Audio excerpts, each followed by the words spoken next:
Welcome back. Did we do it? I thought we were going to be able to not. do it at the same time. I don't know. Welcome back. Hello. Welcome back. Fancy seeing you here. Come here often? If you don't, you should. Maybe. If you don't, And you know come what? around more. While you're here, why don't you just like, subscribe, comment, and before we Spencer get how into pretty she anything. looks. Just Tell something Caitlin fun. how fabulous she looks. Something nice. Tell me my hair doesn't look greasy. Literally same. We're words of affirmation girlies, okay? Just help us out. Tell us how much you love us, miss us, adore us. Keep it coming. Anyway, welcome back. We're so happy to have you. We're so happy to be back talking about basketball. I'm actually really upset. Caitlin and I were dying to film on Thursday because we really wanted to talk Celtics Nuggets, and OKC obviously they got beat by the Cavs. And so we were going to film Thursday, and then I am a nanny / personal assistant / someone's bitch, basically. And one of the kids was sick, and I had to stay home. So I'm really sad about it, and we're sorry. But a lot's happened since then. So we have plenty to talk about. We have so much to talk about. So and much yeah, to she just yap texted about. me and she goes, I got a barfy kid. And I was like, that's actually tragic. Yeah, I was like, I should be able to go home, but I can't. So here we are. It's Monday. Alas. Happy Monday. We like to start our week with you. Now we can potentially, we'll either give you a Wednesday, Thursday, Friday. Caitlin and I usually we'll say we're going to film a day, but then if we see that there's a really, really good game that night, we're like, okay, we're going to film the next day so that we can We're talk going to about that. actually, we're going to push it back a little bit so we can talk. There used to be a method to our madness, and in the off season, I'm sure there will be, but not now. Not now. Nope. Sorry. And you know what? We're two ADHD girlies. What do you really expect? Let's be I honestly honest. haven't taken my medicine in like 2 weeks because I've just been so exhausted anyway. So. You want to put them in the mail for me? Send them my way? Halfway? I don't know. I feel like I could, I feel like I could get arrested for saying I'm sending you drugs. So Fine. not going to do that. It's like, what If is it FBI, called? if you're here, she's not. What is it called? Like a class A substance or something? A drug dealer? I'm a smuggler. You know what movie I watched the other day? We're the Millers. That movie's so good. I love that movie. Jennifer Aniston is so hot. Anyway, moving on. Dude. Before we get carried away, because Kayla and I have shit to do. We usually wait till the end to talk about the Nuggets because we are Nuggets gals. If you are new, but we're not only going to talk about the Nuggets. Okay, we're going to talk about a lot of different teams today. We talk about And we a do lot of different teams every chapters, week. so Yes, we do chapters, and I try and put these banner thingies if I remember, but the chapters are there as the fail-safe. Okay? period. So we usually save the Nuggets for the end, just for all of our friends that could care less about the Denver Nuggets, which is disgusting if you feel that way. But anyway, I had to talk about them because I want to talk about Rusell Westbrook.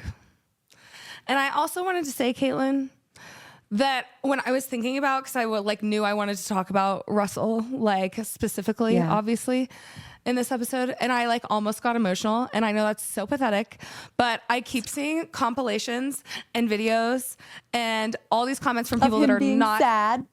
Well, of him being, and how happy he is in Denver, and all the comments of people that are just random fans, not Nuggets fans, that are I'm actually so happy for him, and I am so happy for him. Okay, so happy, and it's funny because my friends and I were out on Friday night downtown, and all of a sudden DeAndre Jordan and Russ came into the bar we were at. And it's funny because I'm a big proponent of I don't really, we talk about athletes on here, but if I know athletes in person and things like that, they're people to me. They always will be. It's a different thing. So the guys behind us were freaking out, and my friend and I were they're just people. Stop. It's weird. We all bleed. We all have trauma. We've all had a hard life. Period. Yeah, they might be really more athletic than us, but the only celebrity in my eyes Humans. is Jesus Christ. So Our Lord and Savior. Anyway, but I was talking to my mom because I was like, I'm not that person. Like, I'm not ever going to be, the girl that's like, oh my God, unless I saw Justin Bieber. And then still, he's my one, like, I think he's my one hyperventilate a little bit. Yeah. Yeah. I would hide it. You wouldn't know, but inside. Same. But Rusell Westbrook was like my celebrity crush or like athlete. He was my crush, whatever. When I was a freshman in college, like, and he was still playing like for the Thunder. I don't know. I loved his personality and his dancing. So it was funny because it's like, it was like cool to see them, but like it's not like I was hanging around all night. And so in my head, I was like, young Spencer, like 19 or 18-year-old Spencer. She would be losing a piece of her is fulfilled tonight. That which also cracks me up because like I everyone knows like I'm often at the game, so I'm often in the same vicinity. Yeah, I'm in the same vicinity as Rusell Westbrook all the time. Seeing them, yes, just it's like different seeing them out hanging and about. out at a really small bar. So that was that was fun. But long story longer. I'm just so happy for Rusell Westbrook. I'm so happy that he has gotten this chance and he looks happy. You know what I said?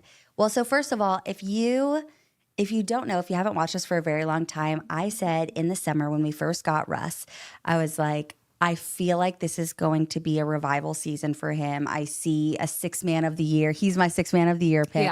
Yeah. Like I see all of this happening because I truly believe that your happiness, like a player's general happiness in their situation, has a lot to do with the play that they put out on the floor and the effort that they put out in practice and for their team and things like that. And everyone knows, I mean, literally everyone knows that the last 2 seasons, he was miserable. He just like, he never looked happy. He was playing horribly, which like, duh. People were being evil. Like to him. Yes. Like, fans were evil. Fans of the team that he was on, would boo him when he would like touch the floor and stuff like that. And like, the players on his team. And like yell, don't shoot. Yes. Yeah. So like just all sorts of things. Like people were horrible to him. His teammates weren't kind to him. His, his front office, his coaches, blah, blah, blah. Like everyone treated him like his coaches. Like crap. They didn't even put him in a position to excel. Like they, played him out of his role and then criticized and made it seem like, he's completely washed and can't play.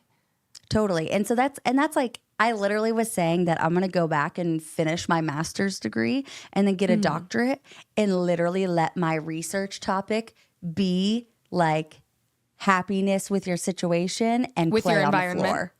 Yeah, exactly. Yeah. And like, just for athletes in general, like I feel like athletes that are happier in their situation, they're going to give so much more. They're going to be the absolute best that they can be. It's like the same thing with a relationship, like a lot of the times you don't see how miserable someone who is in an abusive relationship was until after they get out of it. And you're like, holy crap, you're shining again. You're happy, you're smiling, you're you again. That's Russ. He was in an abusive relationship with those LA teams. With and Los he Angeles. comes to Denver. Yeah, he comes to Denver. And the thing about Denver is that they allowed him to fail. Be Russ. They allowed him to have his crappy games, and they allowed him to have his fast-paced, insanity that he does, for like the first several games. But then they found a way to work it into their system. They kind of not built their system around him because obviously we have Nikola Jokic, but they really did though. Yes. Yeah. His impact on if AG was not a factor, he would be a Mr. Nugget immediately. And I honestly think they're going to be co-chairs of the Mr. Nugget position, which is fine because I we've only lost 1 game again, if you didn't remember. And it was by 2 points since we've won 12 games. Out of the games that when she goes I'm in Ball Arena. When I'm in Ball Arena. Because we also lost the Suns game, so that would make it 2. Anyway. We're not talking about that. I'm never going to Arizona or whatever footprint arena ever again. Anyway. We hate it. So I proposed I would also like to be Mrs. Nugget, which someone was like, well, I mean, like, I think you might have to marry AG, though. And I was like, you know what? Aww. Twist my arm. Guess I'll take one for the team. I Darn it. I'll sacrifice myself. But yes, they just, and the reason, if you're not a Denver fan and if you're still listening to us yap about Denver, that we call AG Mr. Nugget is just because, like, just the things he does and how much he loves the community and how much he loves the system. And after they won the championship, he was in the streets celebrating in his in his game uniform, like still, and just celebrating like with fans. The people, like with fans. Like he wanted to be around fans. And Rusell, when I tell you that I wanted to go to the game last week and I financially, did not because Anyway, I did not go to the game. And then Rusell rocked the baby when I wasn't there for the first time in Denver. And I was so sad, but so happy at the same time because I'm like, it's just so good to see him so happy and impose his energy because we needed that. After the Wolves series, we had people, like half the reason Jamal Murray is one of the slowest people to bring the ball up the floor. Okay. That had to change. You had all the, Minnesota, that's how they got, into their heads almost because they would full court press Jamal Murray with 2 or 3 guys and he couldn't get the frickin' ball up the floor. Now I watch the fact that Rusell Westbrook is 36 and the speed, like I know everyone says like, he's still so fast. He's so fast and gets so high up. Like I literally can't fathom his age because I will not be doing that at 36. I will attest to that right now. Will not? No way. I'm not doing it at 27. Nope. Hard pass. I was gonna show you though because I knew I had a tweet about it. Yeah. On 6:30, Harrison Wind tweeted, "Yes, the Rusell Westbrook to Denver chatter is very real." And I shared it and I said, "If we get a rock the baby Selly in Denver, I'm never letting it leave." Exactly. Never letting it leave. I've never been so excited. Is you posted that picture the other day when it happened and we're like, we got the rock the baby. And then I was so sad because I remembered you and I said we wanted to do the rock the baby when we were in Phoenix together at the game. And we forgot. Great. So I was really upset about that. But we'll start doing that every time we go to a Nuggets game in a different like stadium or arena. Oh, I'm sorry, arena. Every time we get a Denver game in a different arena, then we can do rock the baby Sellies on other people's turf. Period. It was so funny because I was at the game not last Wednesday, but the Wednesday before. And where I was sitting, I was not where I usually sit, like on the side where the benches are. And I was on the opposite side. And which I didn't realize it's like one row closer because you don't have the benches in front and stuff. And so I was pretty close and I was sitting next to this couple and this like husband and wife, and they were like on their anniversary like date night and they were like having so much fun. But it was so funny because the guy kept yelling, Westbrook, you a real one. And finally Russ turned around and went, I know. And turned back and I was like, love him. Period. I like to see someone that was getting so much hatred and to see them like, his smile, and he has like the best smile. I'm like, he just looks so happy. I love happy people. Like seeing him be so happy and it's made Jokic's life so much easier.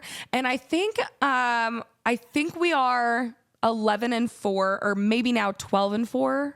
I couldn't remember if yesterday's win made it 11-4 or if it was before the game, but I think I'm right that we are 11-4 when Rusell Westbrook starts. So that brings me to my next question.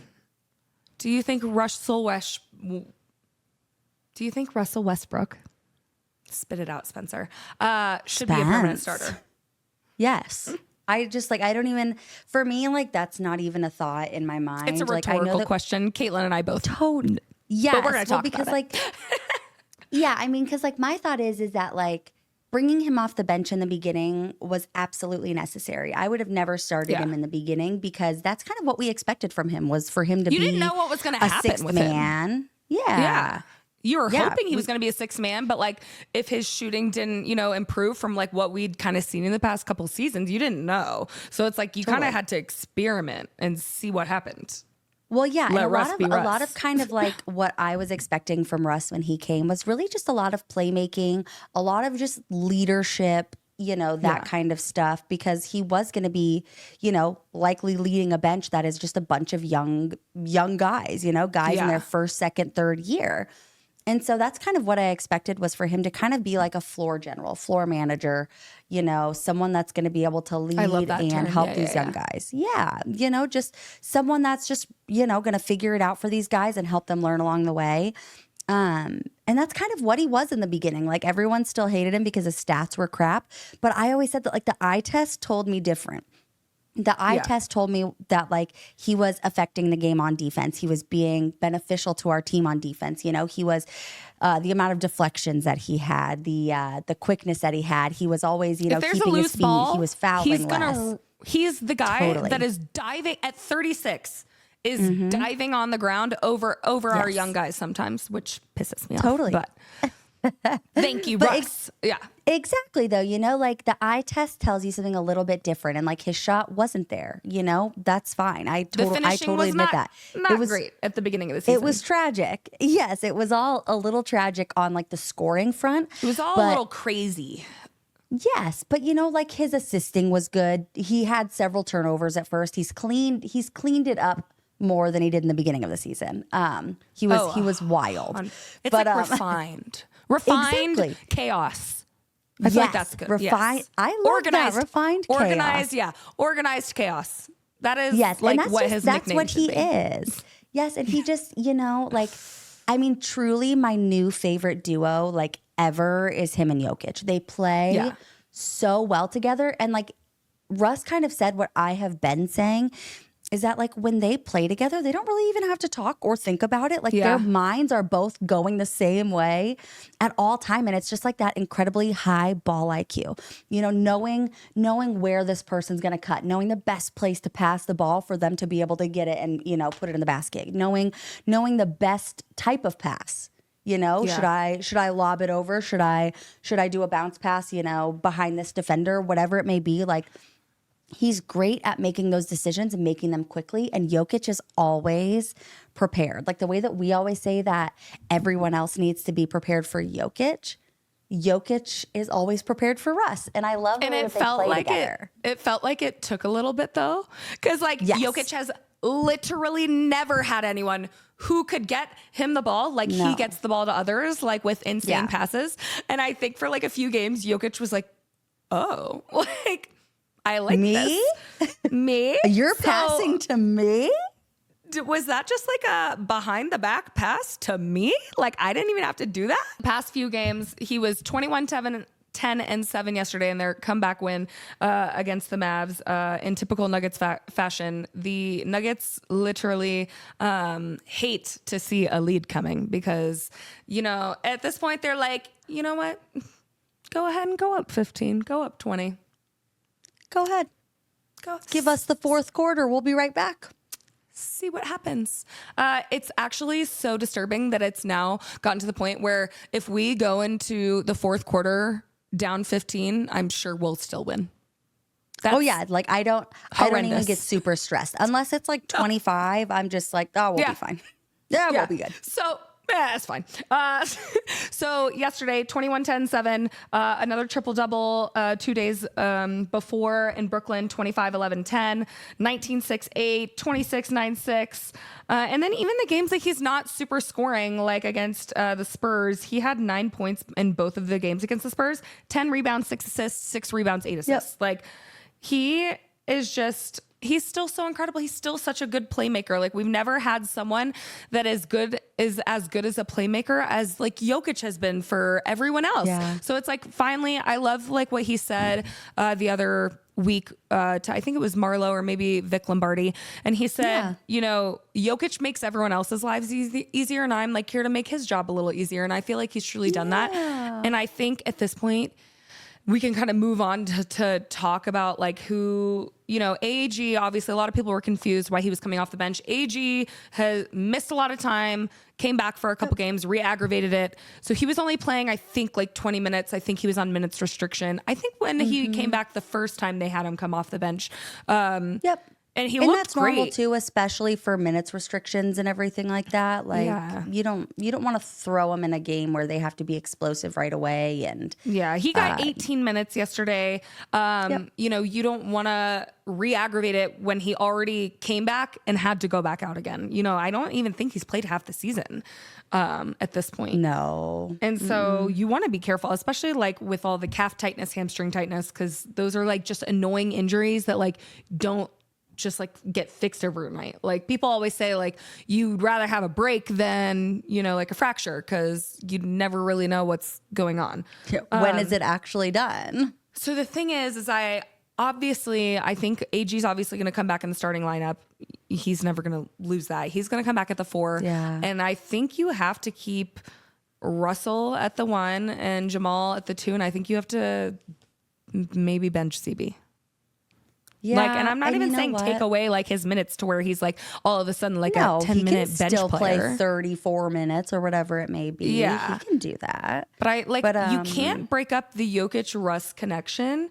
And as much as it like pains me because of how he started this year, it reminds me a lot of moving like to the NFL, because I usually change comparisons, but how Jaden Daniels is still amazing, so I'm not saying it, but you know how like Jaden Daniels started and it was like, oh my God, like he's the only rookie that's like good, like he's like fantastic, blah, blah, blah. And Bo Nix looks like crap. Well, it like almost reminds me like how like Rusell Westbrook like started and it was like some of the games were like really like, ugh, like you don't want Russell starting, and then all of a sudden like, and CB was so amazing, but we lost KCP, we lost our 3-and-D guys, so like the argument to have Christian out there is to have the best screen navigator, on-ball defender, perimeter defender, and 3-point sniper, and he's not really doing them.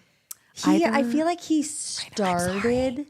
I love CB so much. I feel like he started the season doing that. Like I feel like he and Russ kind of like switched. Like I feel like he really started the season and we were like, he's a really great 2-way player. He's, he's great defensively. He's active, Yes, he was scoring so much in the beginning. Yeah. Exactly. Exactly. Like he's impacting the game on defense, and then on offense, we're seeing threes from him. We're seeing, smart shots, and he was just making great choices. And then I feel like that's kind of like dwindled down.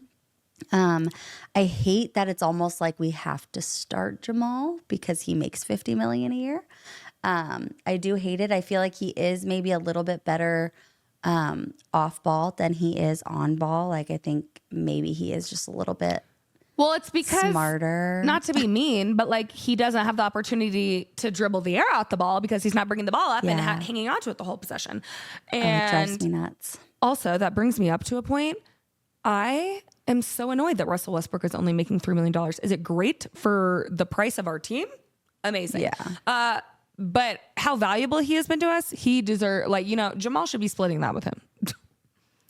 Jamal should be cutting him a fat bonus paycheck. A fat bonus paycheck, because I hope the Cronkies are Venmoing and Zelling. I don't know if there's a limit to that, but dead. I'm just saying. It's just so frustrating. Caitlin and I were even like y'all texting about this last night because. And even my dad mentioned this, again, as someone who hasn't been watching years of Jamal Murray. He was like, we were watching a game when I was home for Christmas, and Jamal, we were down annoyingly, like we always are, by like 20. And then Jamal came back and was missing all these making all these tough shots.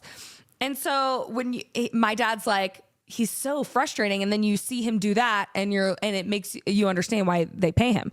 And I'm like, yeah, but that's why it's so frustrating, because as Caitlin and I were talking about last night, like when Jamal Murray is making his he is a clutch merchant. Like when he is making those shots, it's the coolest, almost like most fun basketball to watch ever. It is. And like it's insane. Him and Jokic are still peanut butter and jelly. Like we watched them win a finals doing it. So I can't say that Russell and Jokic are better just yet, just because we haven't seen it in the playoffs. But like truly Jamal Murray, when he is at his peak is I love to watch him. But the thing is it's so inconsistent. Once a month. Or like he'll have a stretch where it's like 3 good games and you're like, Jamal is back. Yep. Everyone, ring the alarm. And then suddenly there's a game where he's missing everything and taking 30 shots. And it's just so frustrating because, like, again, you can't hate a player for having one bad game in the midst, but it's like so inconsistent to where it's like he had like 2 weeks of good play and then it's like 2 weeks of bad play. And it's like at this point, we're relying on being contenders because when Jamal Murray is Jamal Murray that we know and love, we look unbeatable. Literally. Yeah. And I think we are. Like when he's turned it on, when he's getting all the deflections and the steals, and we have Russ now, like I truly think when the Nuggets are playing at their highest gear and highest level, and not just like unrealistically like having magnet ball a game, like we're unbeatable. And that may be delusional because I'm a Nuggets fan. But it's like it feels like it because Jamal Murray is such a difference maker. So it's just so frustrating that like he's either like always unhealthy or like he has to miss a game because of his knee and then he comes back and is automatically out of game shape, or he has a 10-assist game. Did you hear Coach Malone or whatever saying that he almost took healthy? Jamal out? Yeah, I was like, then don't play. Don't play. If you're going to be detrimental to the game, right? I'm like, if you're going to be detrimental to the game and re-injure yourself, sit on the bench. I will fight you. Go rest your body, hun. Well, I'm just like, we ran the guys into the ground last year. So I'm like, I know we want to win.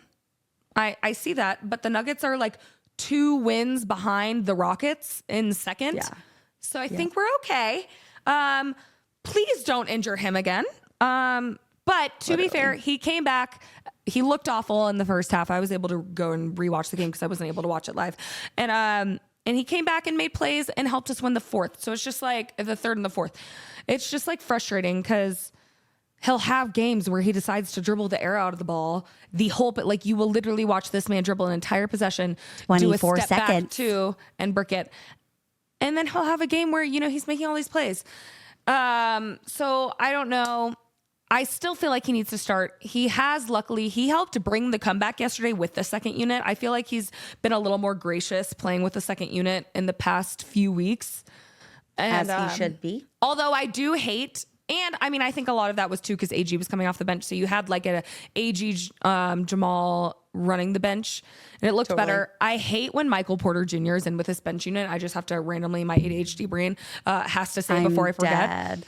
Because when you have like, Julian Strawther and Jamal Murray are both guys that are looking to get their shot. Like, so when you have him out there with Michael Porter, especially, like he didn't have a great shooting game yesterday, but he has been, and he'll like start and like have like 15 points, and then he literally won't touch the ball for a whole like 3rd quarter because the bench is in, and literally forgets he's on the floor. I can't stand it. It literally makes me want to off myself. So I would much rather not want Michael with that unit. Put AG not coming off the bench, but running with Jamal and doing that. Yeah, I feel like it almost like shows like how, and and this is like a lot of teams and stuff like that, but I just feel like it shouldn't be this way. It almost shows like how oddly disconnected teams are between their starters and their bench. Like their starters have no idea how to play with their bench players, and their bench players have no idea how to play with their starters. And it's not an easy way to win because injuries happen and people go out and you have to do what you have to do. No, I feel really bad for CB because like he is a good player, but it's like he's not making his threes. He can't navigate a screen to save his life. No, he's been struggling on that one. If I watch him like walk into another brick wall and then like throw himself and then like try to run around it. Do you know how painful it is to watch like them move to the side, notice the screen is there, and then just like trip and still like die. Like trip and run into it? They it's like they lose 5 minutes. I'm like, what are you doing? What are you doing? Speaking of young guys, though, I did want to shout out Peyton Watson because I don't know what happened. He's been doing so well. I don't know who pissed him off, made him happy. He's either in love or going through a heartbreak because he has been balling, okay? And they're like it felt like a switch flipped because we all were so excited for him this season, and it felt like he wasn't growing at the rate we needed him to. Totally. And then you and I talked about this a lot. We're like, what the hell? And all of a sudden, he has been defending his ass off, okay? And there's been a couple games where, like, towards the clutch, you know, Malone will actually help put him in for defense. And, like, you kind of see, like, a couple rookie, mistakes, a couple slip-ups. But when I tell you that this man is going to be a game changer, I think, in the playoffs, if Malone is willing to live with a few mistakes in the clutch time to get him the experience in the clutch that we're going to need from him, because the plays he's been making, incredible. And need I remind you all, this man is 4 inches shorter than Michael Porter Jr., same wingspan, maybe a little longer. Yeah. That's insane. 6'7" with like a 7'1" or something insane.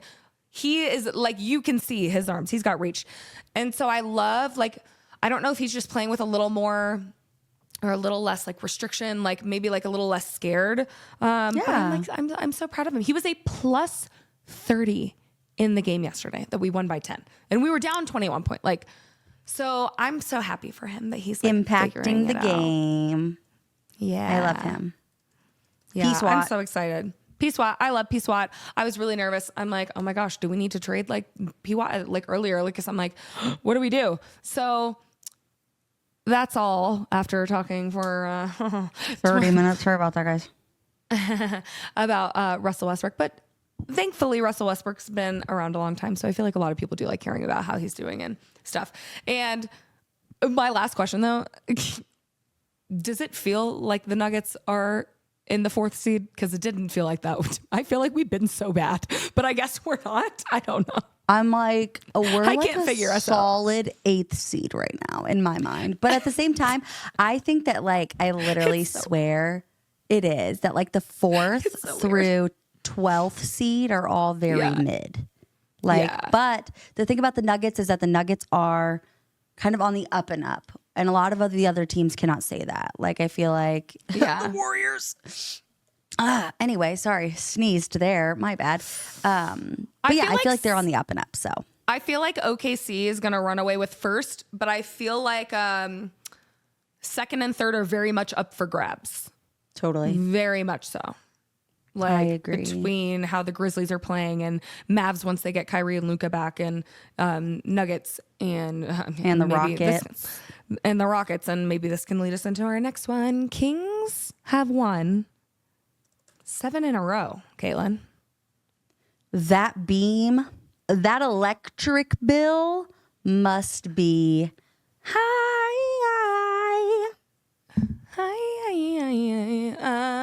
I think 7 in a row, and that's after only they lost Mike Brown. They lost. They did. To they the didn't Lakers. Lose him. They fired him. They fired him. They said scram to Mike Brown. Scram. And scram. You need to leave. Go. Personal foul. Go on. Get personal foul on you. They told him skedaddle. Goodbye. Farewell. Auf Wiedersehen, say I do to you. I will not see you later, alligator. Anyway. I will not see you after a while, crocodile. Yeah, they skedaddled him. Won't stop. They lost to the Lakers the night that they fired him. And then they have won 7 in a row. Yeah. You know what you know what I think a lot has to do with it? Tell me. Keon Ellis in the starting lineup. Well, that, and he's finally like really playing. Well. I'm so glad that they. Do you think they fired Mike Brown just because he wasn't playing Keon Ellis? Maybe he was making player choices that they weren't cool with. You know what's kind of annoying though is a bunch of like us Nuggets people were like, "You're playing Keon Ellis like 4 minutes. Can we did something just fall? I don't know. Can we like get him? Let's take Denver. And now they're playing him in the starting, and they won 7 in a row. So he is a 3-and-D guy. great defense. I feel like his stats That's what I was just about to say. He reminds me of KCP in the way that like you look at his stats and you're like, what does he even do? Like if you're an idiot, like no offense, that doesn't watch sports. I'm dead. Sorry, I didn't mean to be mean. But if you're dumb and don't know that defense is if also you're a part of silly the game, goosey. if you're a silly goosey and don't know that sometimes we do need a defender that we don't always need to score. He has been doing an excellent job. And then Malik Monk has been so great. Been playing, I think, I didn't know if he was just starting because De'Aaron Fox was out? Because De'Aaron Fox came back and I can't remember if he started last night. Yes, he did. Malik Monk did start last night. Or Malik Monk or De'Aaron Fox? No, De'Aaron Fox was back yesterday. So I was asking, I couldn't tell if I knew Malik Monk had been starting and I wasn't sure if I'm assuming he did. Okay. He had 37 minutes. Yeah. Oh yeah. He had to have. Oh, Keon Ellis came off the bench last night. So I wonder if that's what it was. Okay. Well, that makes sense. Well, and like, we were talking about this too, is that like the Kings did start their season pretty injured and everything like that, you know, with like Trey Lyles out, Malik Monk out. And even you have a new guy, you have, DeMar DeRozan. Well, it was like, and they just, Caitlin and they were struggling.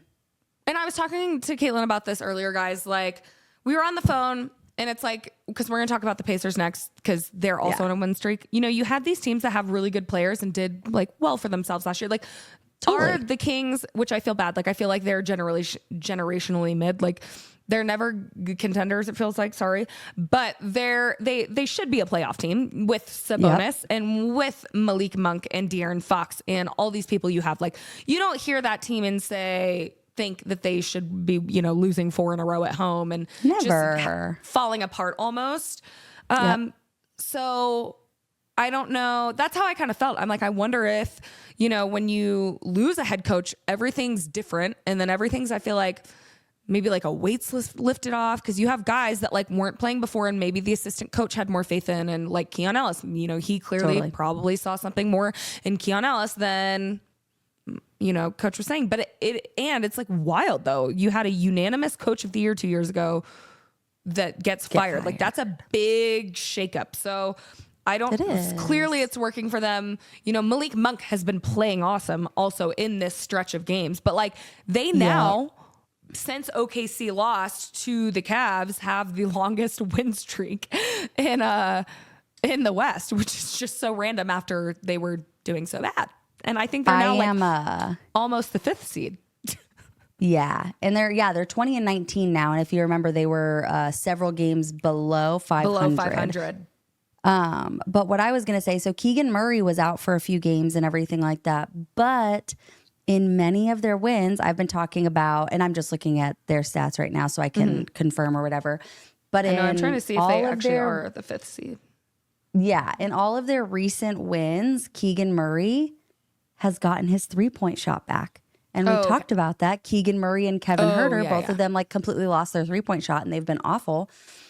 Keegan Murray in these last like 3, 4, 5 games has literally made 3 to 6 3-pointers per game. And he was making like 1 to 2 the first part of the season. Most. He had several like 0 to 6 or 0 for 6 games.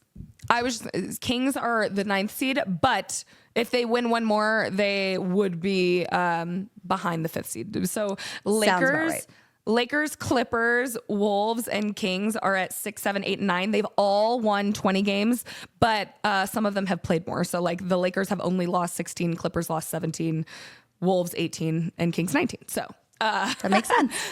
All the mid. And don't worry, mid. Warriors are 11th. Oh, it's fine. I'm so glad the Kings are good. I'm really happy for them. I'm really happy that they're doing well. It's fine. I didn't have much to say on them. I am going to be continuously interested, but I just wanted to say clearly, I love Keon Ellis. I love 3-and-D guys because I love perimeter defenders. I never knew how much I could ever miss a perimeter defender until KCP left. So yeah. Yay. Well, and I think like the important thing to note too about the Kings is that like their big three, and I call it their big three, but De'Aaron Fox, DeMar DeRozan, and Domantas Sabonis, the three of them have been consistently playing well, like all season. Yeah, you don't like and watch and see like, oh, win. De'Aaron Fox is like sucks now. Like, no, it just exactly. And so it's just like their bench and their other guys were the ones that really needed to step up and help them win games, because your big three can only do so much. There's, we have several. The Suns, there's several examples of this where like your best players can play incredible. It doesn't matter, but your bench and your support players, they need to be doing their part too.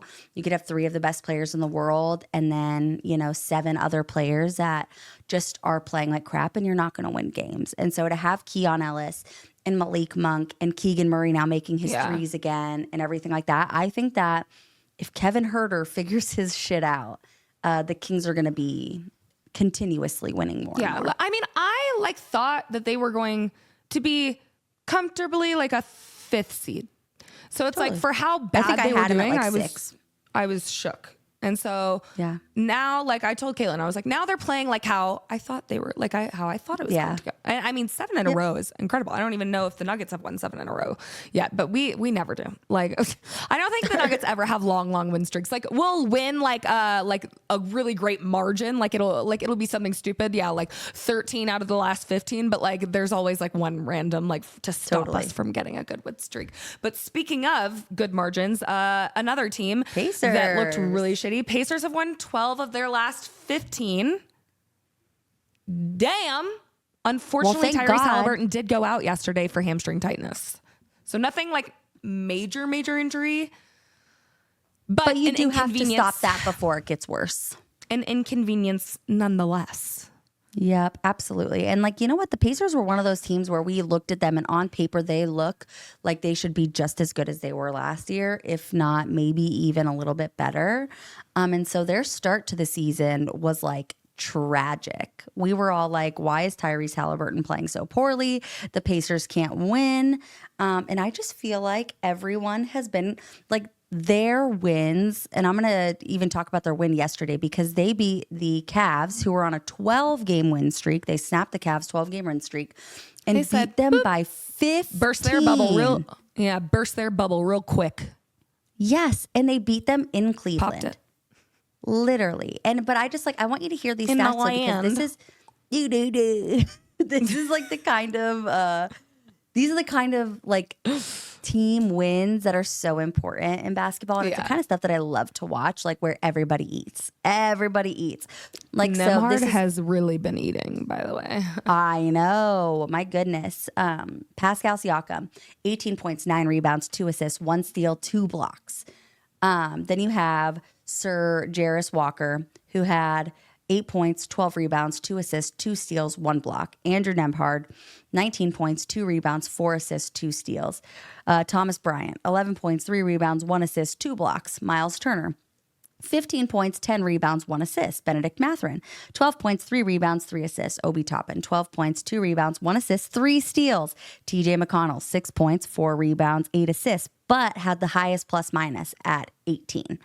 Besides Jarris Walker, actually, who had plus 21. But so you have all of these stats, like you have all of these guys that are like comfortably over double digits in scoring. You have several people grabbing a crap ton of rebounds. The defense is insane. I mean, that's 5, 8, 10, 11 steals in the game. Their defense and like 8 was blocks. Top notch. Yes, and obviously that's so important, as we've talked about several times, especially against the best offense in the NBA, as Cleveland Cavaliers have. And their offensive rating, I think they are like 4th right now. Don't quote me on that. The Cavs? No, the Pacers in the past, however many, just because, again, 15. Because they've won like their last 6 by like double digits or something. Wow. Something stupid like that. Yeah. I got you. So let me. So they're on a roll, and Tyrese Halliburton is a wonderful facilitator for this team. Yep. It is their last 6 by double digits, by the way. So great job. A little weeble wobble. let's talk. Can we talk about his Depends on shot the for a day. second? If you don't Let's know, talk I about lost how use of my right anytime- arm. Oh, yeah. I was just going to say that let's talk about how anytime Caitlin and I have mentioned anything about how Tyrese Halliburton hasn't been doing well, he literally has a He great has the game best game ever. every single time. Every time, without fail. The same we'll day. be like, it's always the same day. No, it literally is. The Pacers will literally have a game like that evening, and we'll I'm like, we'll film this, and we'll 2 be hours like, later, triple double. yep, totally. No, literally, we'll be like, Tyrese Halliburton has had 3 straight weeks of freaking quadruple singles. Like, what is this? This guy is He's trash. trash. And then he'll go put up 40, 10, and 8 or something wild like that. Yeah. So you're welcome. So annoying. I did. Yeah, you're welcome. We'll continue talking shit for all the Pacers fans. I love looking stupid. But I was just going to talk about a shot. If you don't know, I lost use of my right arm almost 9 years ago. And you did know that. And I taught myself how to shoot again with my right hand. And Caitlin my shoots shot, like Allie. I was gonna say that's the worst part, is that my cripple shot, the way that I have to shoot, literally looks identical to Tyrese Halliburton's shot. And I'm always like, I don't know if that's a compliment to me or a sorry to Hallie. I love you, but his shot literally makes me want to close my eyes when I watch it. But I love you so much. Honestly, that's so valid. I want to close my eyes when I look in the mirror. So like, same girl. What does that have to do with anything? Shut up. I was talking about my cripple, like look. We're not self-deprecating here today. Not on the Monday. Good vibes only. Oh, okay. Not on the Monday.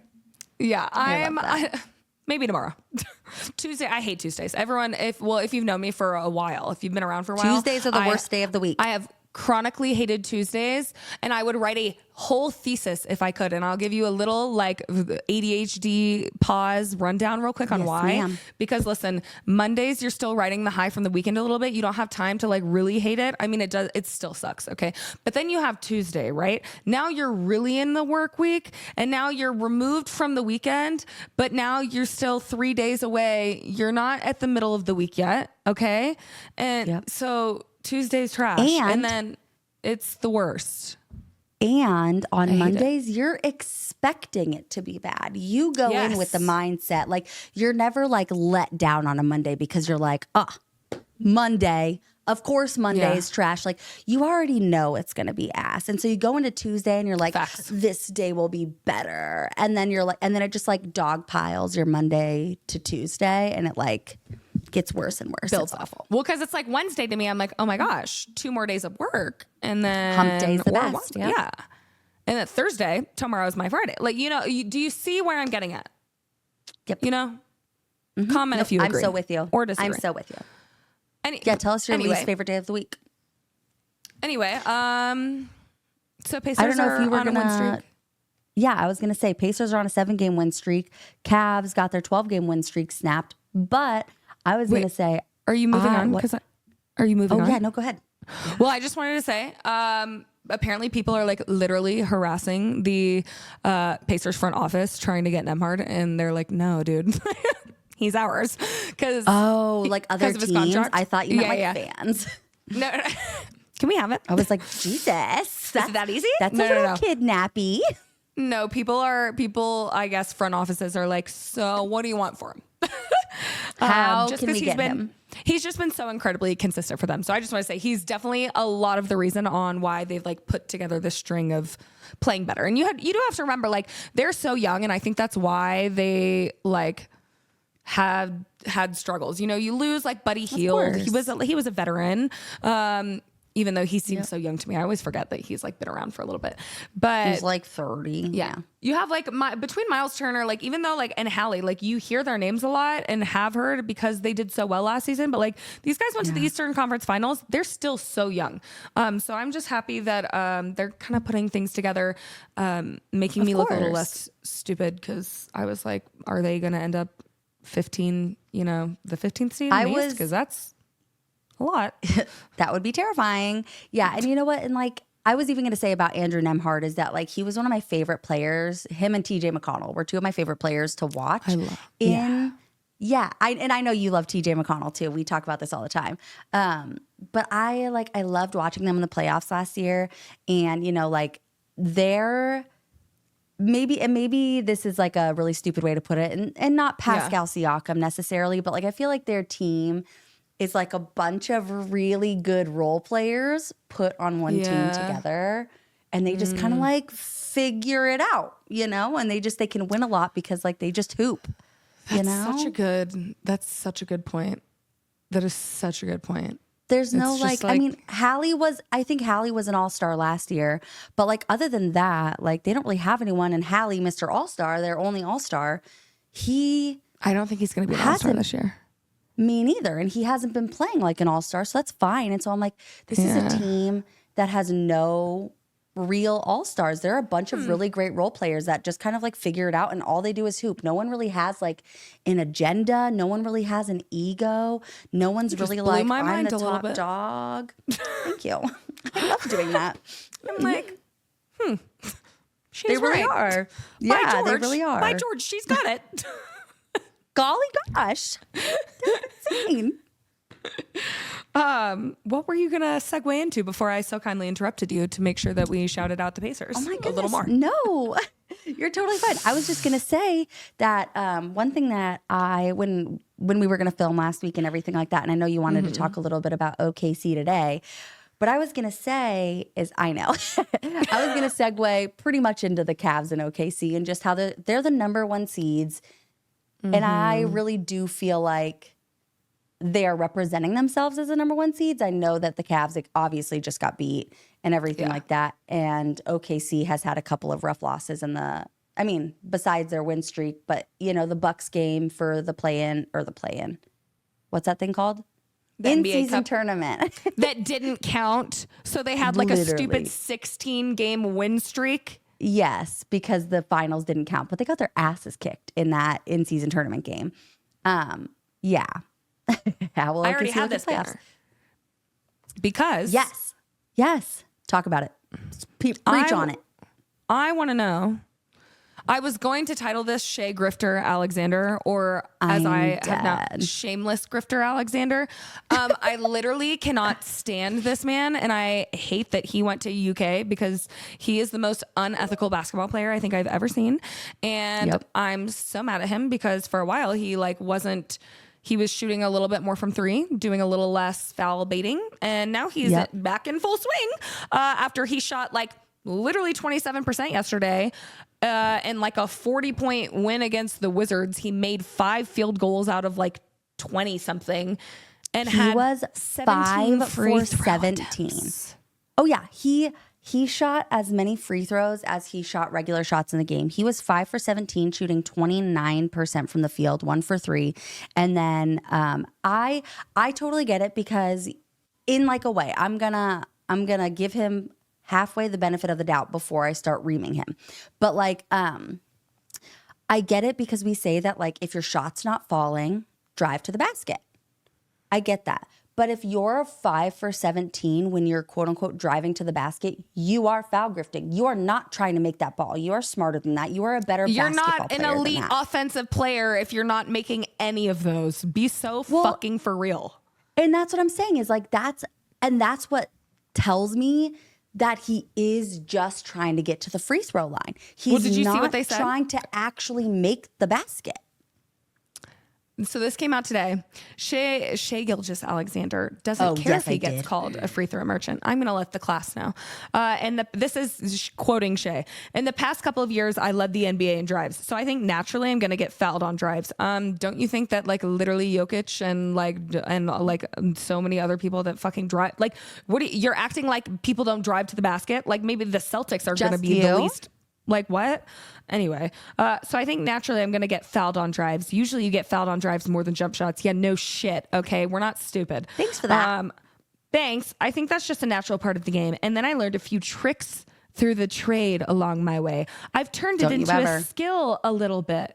As far as what people say, I don't really care. As long as it's efficient offense and my team wins, I'll get it done. It's not efficient offense. It's not. 5 for 18 is not. 5 for 17, pushing whatever. Off and wrapping your arm and throwing your body into a defender, I hate that you are calling that a skill because I don't care if it's a skill. It's the most disgusting skill and you deserve jail time because bring back shame. To me, That's not to fun me, basketball. it would be a skill if he was making it and it was natural. It would be a skill if you are drawing genuinely contact. going through. If you're genuinely going through contact or through traffic, and you're going up trying to make the layup, and you are able to take the foul and still make the basket. That is skill. You shoving your body on someone and then jumping back and chucking the ball up in the air so that you can get 2 shots on it is shameless.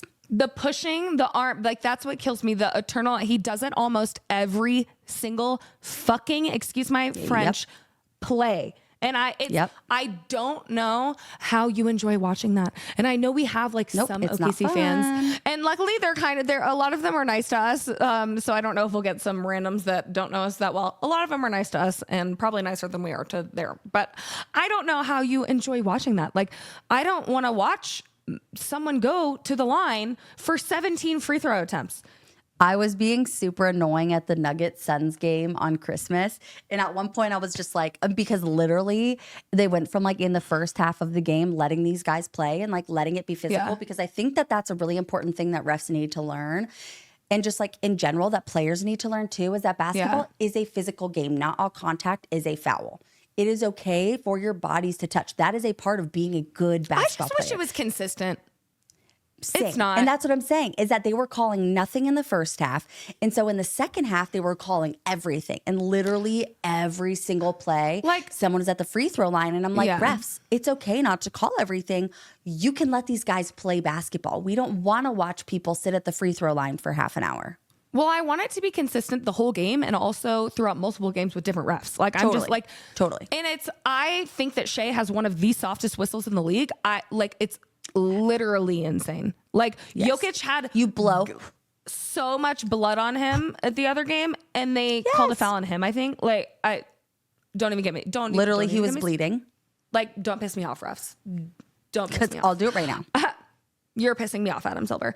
But the question that I've had this banner at that we haven't talked about yet, I am curious, how do you think OKC is going to do in the playoffs when, first of all, like we've seen like a couple times when they're not playing like shitty teams, you know? Yeah.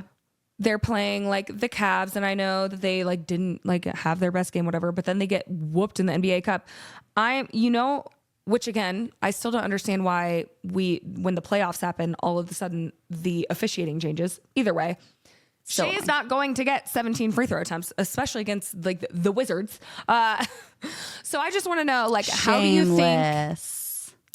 think they're gonna do? Because everyone thinks that they're for sure going to the finals. I'm still not a truther, and I may sound stupid because I know that they have such a like, I think they're like 8.5 or 9 games ahead, like in first, like solidified. Oh, yes, for sure. But I don't know, like in a series, like you have to beat a team, which I love how the NBA playoffs are. Okay. Like March Madness is fun because it's one game, but it pisses me off. Cause like, I think there's no better way to determine who was better than a series where you're playing against the same team, you're playing the same team. You get the chance to where if you had a game that for whatever reason, your guy that shoots 60% average shoots 20%, you have a chance that that's not going to be the be all end all, because that's not real. So I'm curious how you think OKC is going to do. I think once the free throws start to go down. Yes. Well, I'm kind of with you in the sense that I don't necessarily think that they're going to be a finals team. I think that they can be. I don't think that that's what's going to happen and everything like that. I don't have it this year. I don't believe in it this year. I just for me, so what I wanted to point out like on my end, no, not at all. What I wanted to point out on my end though, just because like it's, you know, they lost to the Cavs. They had their big game against the Cavs in Cleveland last week, and they lost to the Cavs 129-122. And so you're in Cleveland. This was like a home game for the Cavs. Like there probably were barely any OKC fans in there. It was loud. It was crazy. And they only lost by 7. And so a lot of people were quick to be like, oh, well, that sucks. Like losers. They're not going to win anything. But they also, right before that, had just beat the Celtics by 13, beat the Knicks by 10, and then right after the game, they beat the Knicks by 25. like a day after. And so it's like, is that one game against the Cavs maybe their one-off where they weren't playing as well, or where they weren't getting as many free throws and everything like that. I don't really know what that looks like. So I still think that they're a really great team. I was going to ask you. I hope no one comes for me and says I don't. Oh no, heck no, they're amazing. I know that their defense is amazing. Like they have so many good pieces on that team. I'm not saying that at all. I am saying I don't like Shai Gilgeous-Alexander, but period. That's just. No, what I was going to say to you though is that's what I wanted to ask, because like we can recognize that they're a great team. We know this. Yeah. Do you think that like their last group of games, the 25 point win against the Knicks, the 9 or 7 point loss against the Cavs, the 13 point win against the Celtics, and the 10 point win against the Knicks again, do you think that says more about the talent in the West, or about how big the difference is between the Cavs and the next few seeds in the East? Like how, do you know what I'm saying? I mean, I think the Cavs are just playing like literally insanity. Like I agree. I mean, they're literally, I don't know if you know this, but right now the Cavs, besides yesterday's really loss. Go ahead. I'm listening. I'm not scared of the Celtics at all anymore. I'm so sorry. After the Nuggets almost beat them without Jokic and literally only collapsed like in the last like 60 seconds. Yeah. And literally. We didn't have AG, or Jokic, and Kristaps was having himself a game. I'm just saying. Yep. I'm not really scared. And then the Pelicans they scraped by. I'm not really scared of the Celtics anymore. I am scared of the Cavs. The Cavs are pretty damn scary. And that's actually what I was going to say, is that like the Celtics to me are almost like OKC. I'm not like, I can recognize that they're a great team. I even put OKC above the Celtics right now. From what I've seen, I'm saying in the sense that like they're an amazing team. I don't fear them. I feel as though you can beat them in a series. But like the Cavs are 33 and 5 in a single game, but I don't fear same OKC in a series. Okay. Yeah, right now in a playoff series. Yes. I mean, but here's the thing, and that's, go ahead. They're doing amazing. Okay. Before they are yelled at. And that's what I was saying is that's when I was telling you I wanted to segue is like that the Cavs and OKC are absolutely solidifying themselves as the top seeds. Like to me, there's no other question. Like in previous years, you're like, oh man, like their record doesn't really tell the whole story and blah blah blah. But like, I mean, the Cavs are 33 and 5 right now, and if they keep on this pace, they could either like make or even break the Warriors 72 and 9 season or 73 and 9 season, which is crazy. Yeah, I don't know. I don't think it's gonna happen. I think we're. I don't think so either. I think I could see them losing like 12. Yeah, but Cavs, I'm really excited.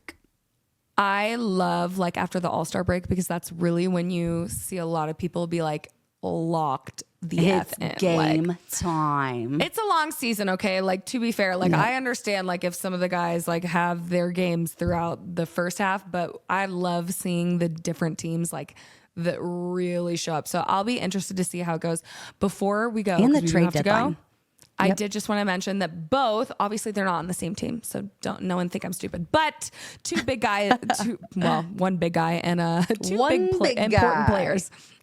Zion Williamson and Paolo Banchero are back. I'm so happy for the Magic. They have been so resilient with all of their poor injuries, and I'm really excited for them. I hope that people can start trickling back for them, because I really like that team, and I really was just going to say, shout the fuck out to the Magic, because for them to have been so resilient while Paolo was out the entire time, you had random little injuries here and there sprinkled in. Like dominoes. And then Franz and Mo Wagner both going out with pretty big injuries as well. So for them to hold on and kind of stay up in the rankings and the seeding.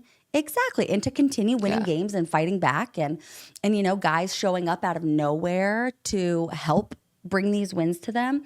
It's huge for Paolo to be back, and I hope that both of the Wagner brothers can come back, and I'd love to see them like work hard in the playoffs. I think that they'll do well. And then, of course, like in Zion Williamson's first game back, he literally had like a windmill dunk. Like the amount of I think that man has more athleticism in one eyelash than I do in my entire body. Me as well.